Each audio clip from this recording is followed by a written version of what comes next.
up, guys? FSC Speed Shop. I am Steve Feschek, and this behind me is Orwell. Orwell is my 1984 Peterbilt 362 Cabover. George Orwell wrote the book, Peterbilt built the truck, and we're here to talk about Orwell's transmission rebuild.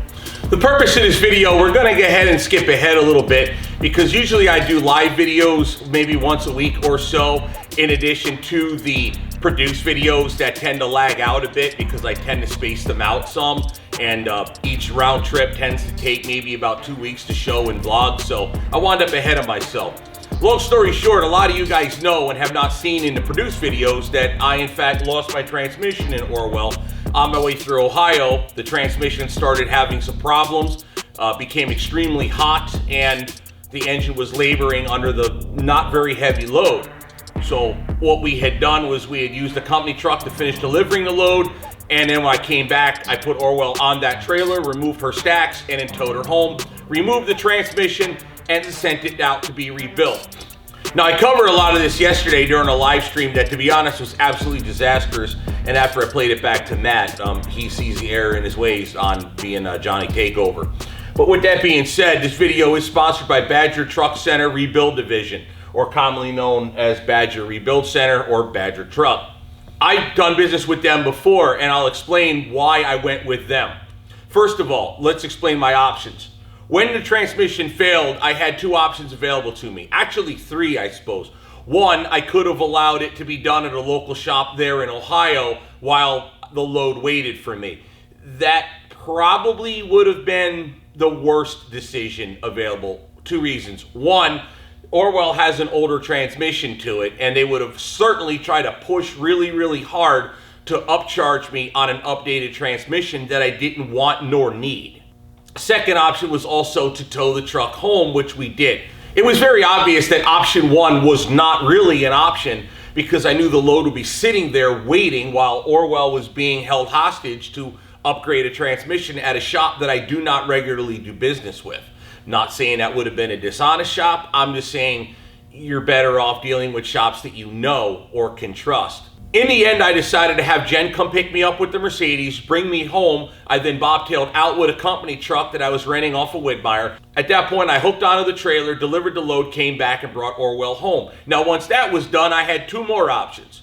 One, I could pull the transmission out and bring it to a place and have it swapped out for an already rebuilt one, which would have been literally 1 day. Or I could take the transmission out of Orwell and then bring it to a repair shop and have my transmission rebuilt, pay for it, and then put it back in. Now that process took a little bit more time, but now that I'm not under a load, it's really not a big major deal. Now your next logical question to me is going to be, well, Steve, what about the downtime? I'll then reply to you with this. What about the downtime of having that transmission that you really never trusted go down on you on the road with a warranty that really won't cover you somewhere else? So the answer is you'd better rebuild it by somebody you absolutely trust. Or you can have somebody that you know, that would be me, recommend a good quality reputable shop. That's why I took my truck down to Badger Truck Care Rebuild Division. I'm going to go ahead and explain to you the reasons why I chose Badger. First of all, you guys know of the video that I have with a 352 Peterbilt that's right now sitting outside that I had sold. I had broke the power divider in that truck trying to move it when it had brakes that were frozen solid. The power divider was not damaged or not built right. I was way too aggressive with the power trying to get it to move in the cold weather. Well, it snapped and I wound up having to take the tires off to get it to move anyway.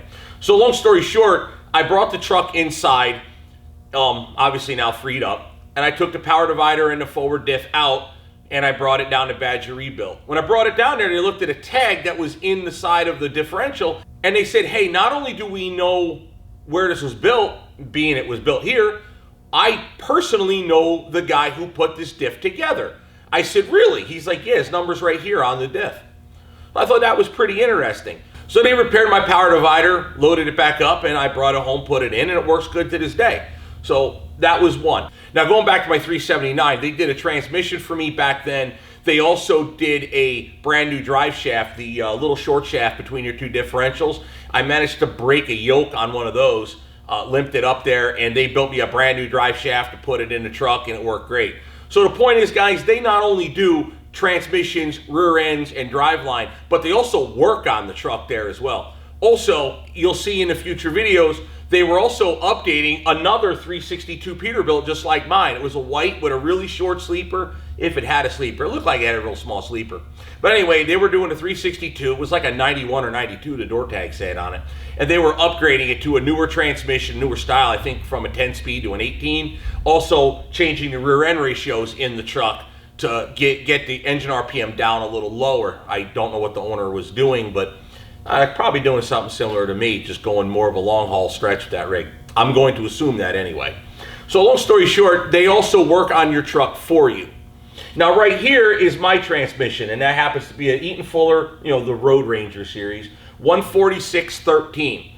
Now that particular thing, I'm not well versed in transmissions. I don't know what the 1.4 stands for, but the 6 is a 6 series, and the guy was explaining to me that has to do with the back case. The 7 series, instead of straight angle gears, like these gears you see at a straight angle, they were contoured at an angle and it made them a lot quieter.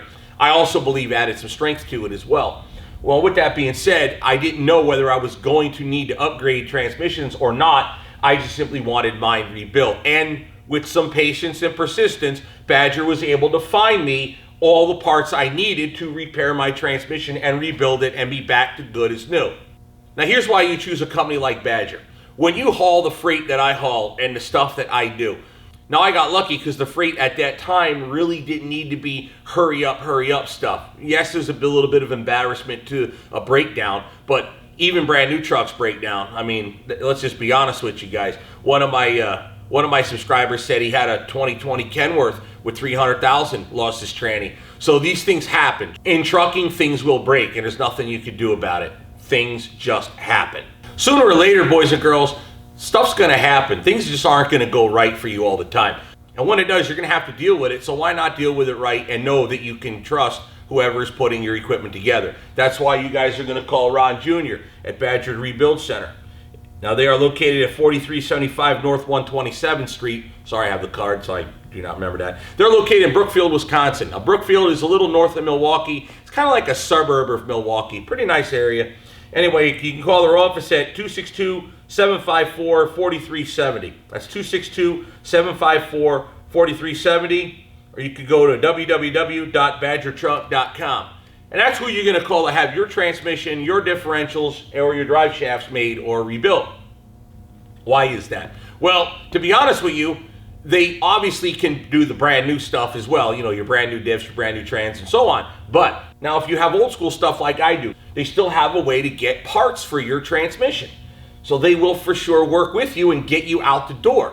I've been told that if I had an old 5 and 4 twin stick, they could redo those. Now that's a little harder to source parts for, but I've been told they can get that done if I absolutely had to. It'd be a little difficult, but it can be done. My point is, guys, when you're me and you have old school equipment and you don't want to update and put a whole new transmission in it, you can go ahead and have them rebuild your older stuff for you. There it is right there, your Fuller 14613, all ready to go when.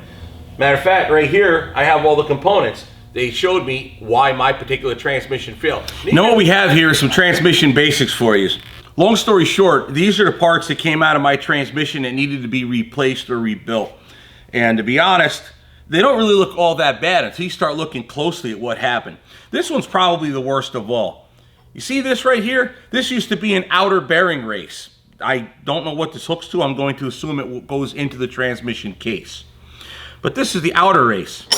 This here, that's the inner race. And this is probably what you were hearing when you rotated that yoke, or while I was driving, that real bad grinding, banging noise when it was in low range. So this whole unit here obviously is completely junked. So the inner race was spinning, the inner race came apart. So the ball bearings completely had gone who knows where, and obviously you don't want loose metal pieces running around in your transmission. So that's the biggest thing that they found was wrong with it. But there's more. This one here, this barbell looking deal. This, I believe, is in your rear end of the casing. I really don't know much about them, to be honest, but they were showing me.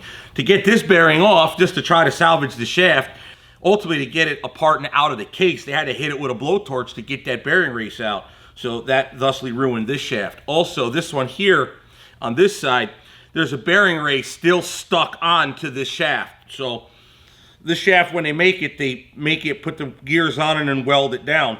So this shaft was probably usable at one point, you know, like when it was new, but now it's junk. This one here is more of a demonstration on what it's supposed to look like, but there's still issues with it. So this one got replaced as well. Now here are a handful of bearings. That doesn't sound so good, does it? Here's another one. Let's listen to that. These are ball bearings, but smaller version of what was here, by the way. And this one, junk. This is your cluster shaft. This is where the shifting gets done. See this bearing right here? There's all kinds of like missing pieces and it's all just shredded up over here. I don't know if that's shaft or bearing race or a mix of both. So the cluster shaft was junk. Now this here is one of the range splitter forks. I don't know if it's your high and low or your splitter. I'm not really sure. But if you look in here, you'll see she's pretty chewed up real bad in there too. So all new forks as well. Now, what most people don't realize is these are shift forks.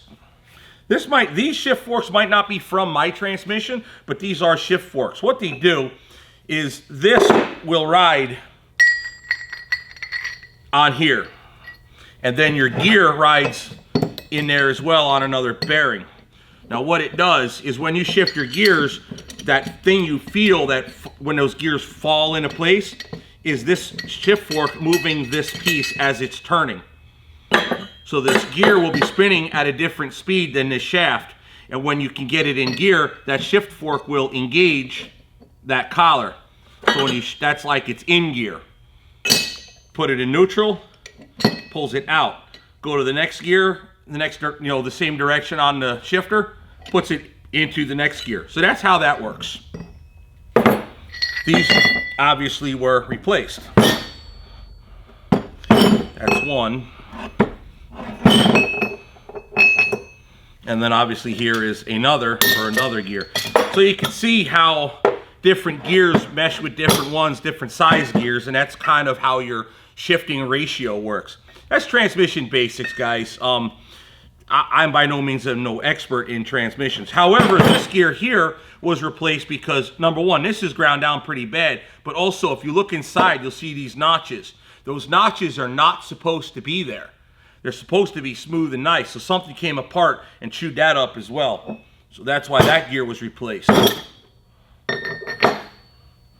My yoke was decent. It was working. However, it wasn't damaged in any way, other than the fact that the seal wore a pretty good groove in the mating surface here. So this yoke, we opted to just not deal with having another oil leak. So we put a brand new yoke on it. Of course, now all we have is big barbells. And these things are not light. I'm told that transmission empty weighs about 800 pounds. So it's no joke. And getting it out of the truck yesterday, that was interesting to say the least. But we managed to get it out no problem. Just a little bit of rigging and an impatient 17-year-old that didn't want to listen. Like I said, that's why that live stream no longer exists, because it was an hour and a half of arguing with your kid. It didn't really work. This gear here has some severe wear pitting. You should see right on the bottom side of the teeth.